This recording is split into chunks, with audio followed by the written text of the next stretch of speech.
What's up YouTube? It's BlackLotus63 here, and today I'm going to do a deck profile for you guys. The deck I'm going to do is, there's really no set one build for it. There's so many different builds you can do.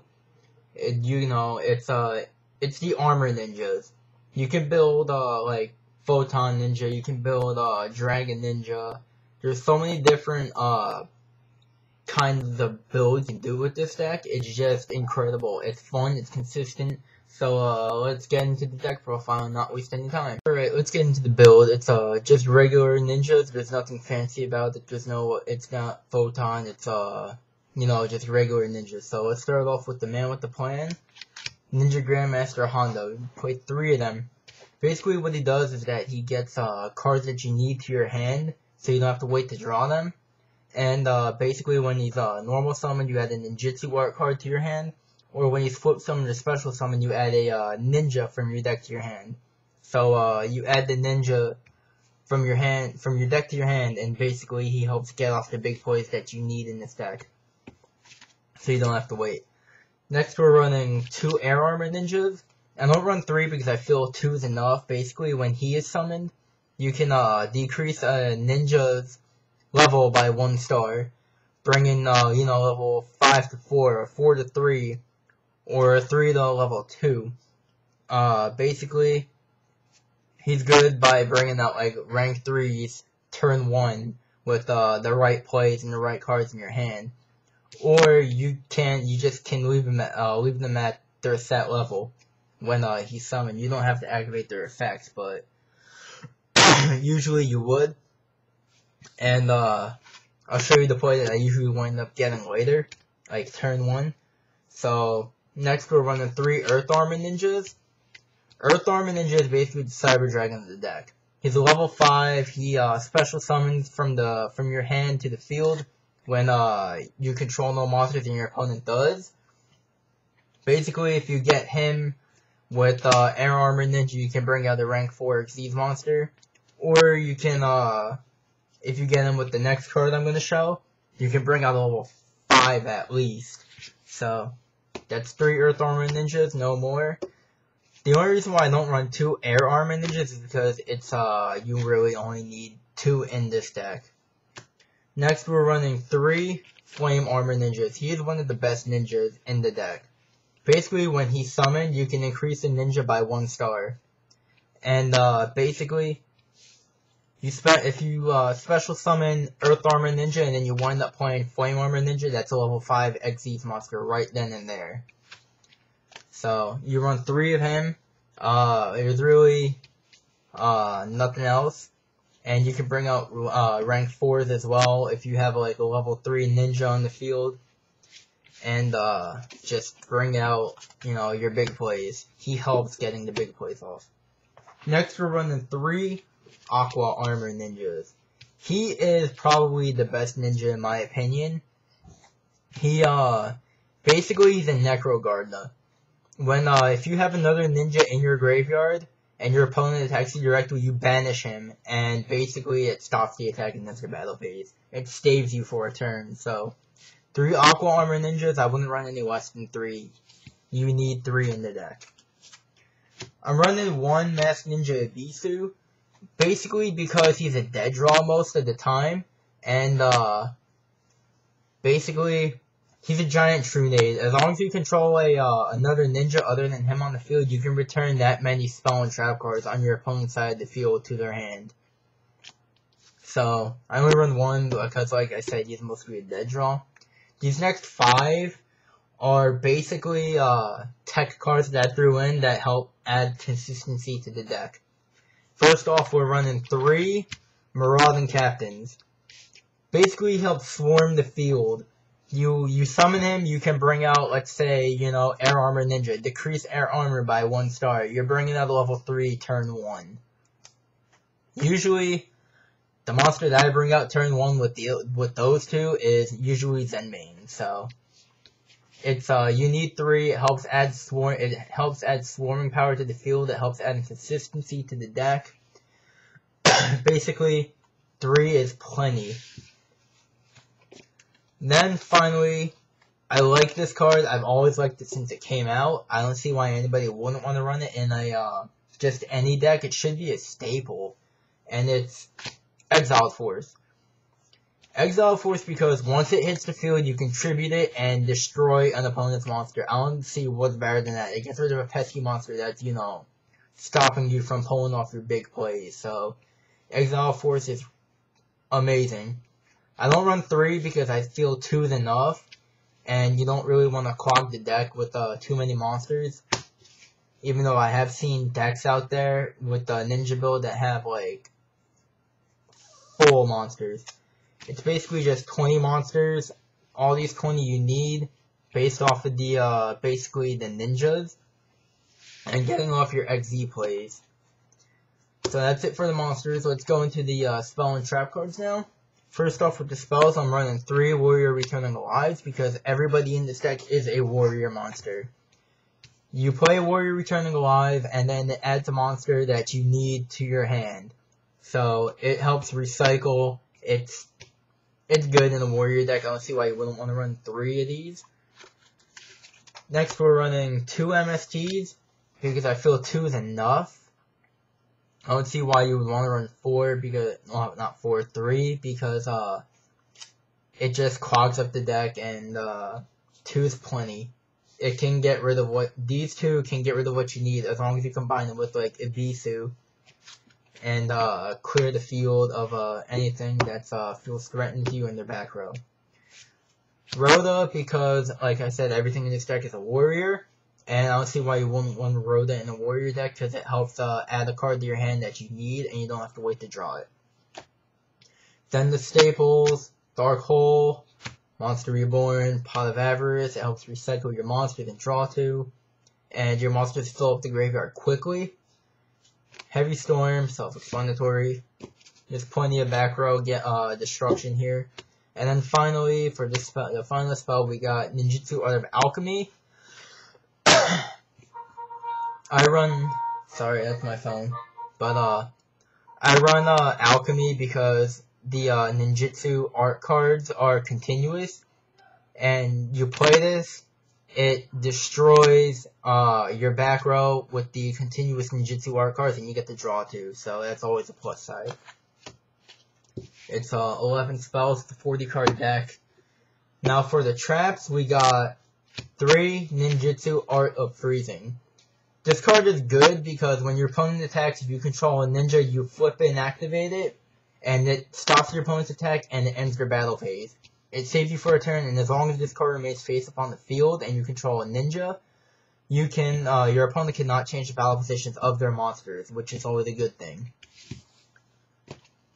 Next, we're running 1 Armor Ninjutsu Art of Rust Mist, only because it's a good card, but I feel any more than 1 is just, you know, pointless.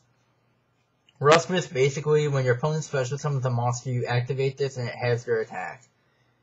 And it's good, it helps get rid of anything that's threatening in the way as far as monster goes, but, you know, you play Ninjutsu Art of Alchemy, this gets destroyed along with your Art of Freezing, and you get to draw 2. So, basically, it's good. And there's really no more than you need to add for that. Then we run 2 Sakuritsu Owners. I'm only running 2 Sakuritsu because I don't have any other Mirror Forces to splash into the deck because they're all being used currently. And Sakuritsu, I've always liked this card since it came out. It you know, it destroys the monster that's attacking you. It's basically, you know, a monster destruction. It's easy to play, it's easy to pull off. People think it's not threatening, but it is if you can get rid of their big monster. 1 Torrential, self-explanatory because it gets rid of you know, anything blocking your way. Negate Attack. I like Negate Attack because basically Negate Attack, it stalls you for a turn to pull off another big play. And it's just a very helpful counter card. I only run 1. It's only because, again, I said I don't have as many Mirror Forces to throw around into other decks. Just for all being used. And then this last card, I enjoy it because it saves me so many times, and that is Draining Shield. I like Draining Shield because it negates your opponent's attack and you gain life points, which is always a good thing because you don't want to lose the game so quickly. So, 1 Draining Shield. It's fun to play, no one really expects it. So, that's it for the main deck. Basically, it's 40 cards. It's fun to play, it's consistent. So, let me get into the extra deck now. Basically, a staple for all ninja decks is Crimson Armor Shadow and 3 Blade Armor Ninjas. 3 Blade Armors because it's easy to play, it's easy to pull out, and it can attack twice, which is always a good thing when you detach an Exceed material monster. So, it's basically you run 3 of them. You can make it easily with all the cards that increase level, decrease level, yada yada yada, etc. etc. Crimson Armor Shadow because basically he makes all your ninjas indestructible for that turn. Basically, you can activate his effect on your opponent's turn, and they're stuck. They can't be destroyed by battle, they can't be destroyed by card effects, even though you still take the battle damage, so what? You still have your monsters for another turn. That's the staples for any ninja deck.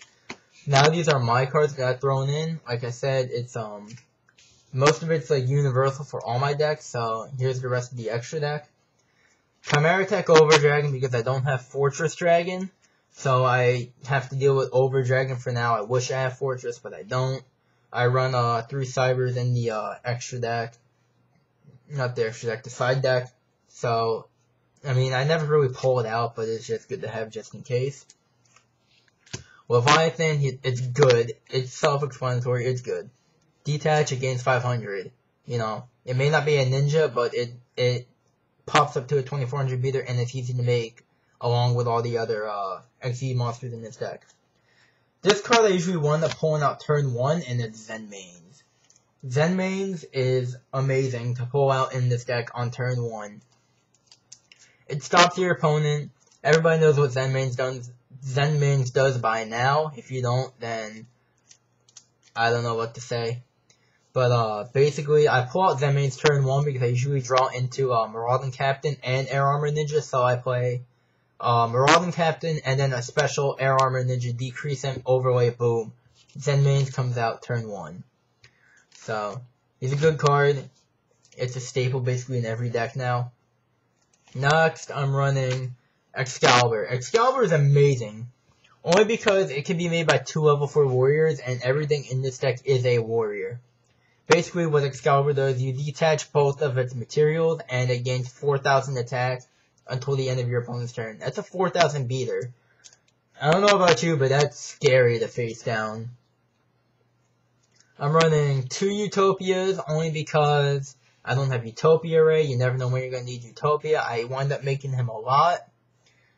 Then I got Photon Butterfly Assassin, only because it is an amazing card. I don't see why anybody wouldn't run it nowadays, because it's just amazing in general. It should be a staple in the extra deck. Illuminite, it's a 2400 beater, level 3 warriors. Everything in this deck is a warrior, and it helps with draw power, which is always a good thing.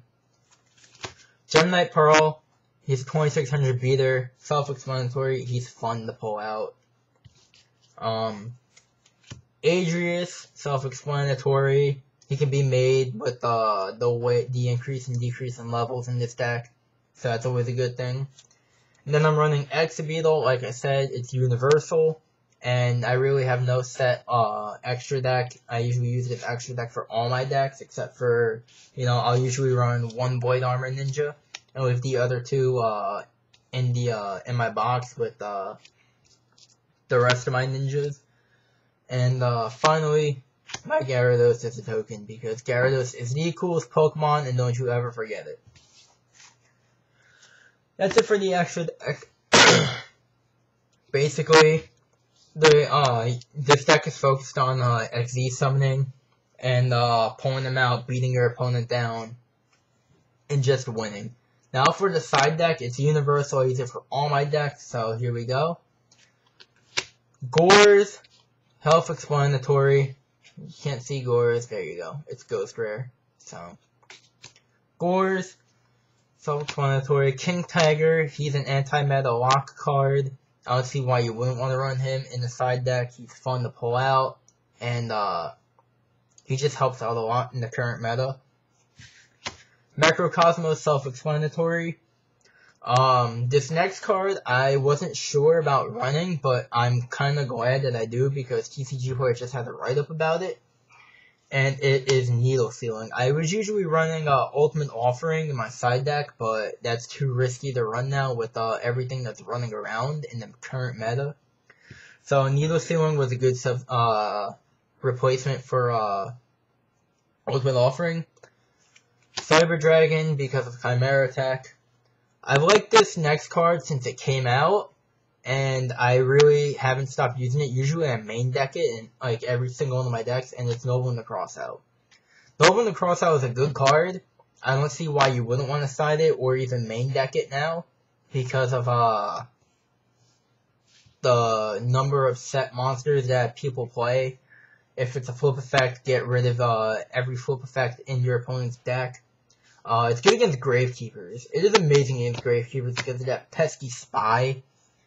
So, Noble in the Crossout is a good side deck card. For me, at least. I don't know about anybody else. But, like I said, I usually main deck it. Polymerization for my Chimera Attack. Toll. This card is like troll worthy, only because Toll, your opponent now has to pay 500 each time he or she wants to declare an attack. I don't know about you, but it's a card that nobody really expects to play anymore. Nobody even know it really exists anymore. But it's fun to play only because it saves you. Tsukiyomi only because I don't know what to main deck it in now, so I just run it in the side and I can just splash it in anything. It's basically Book of Moon for the staple that I don't have in my main deck. Kaiku, he's another anti-meta card.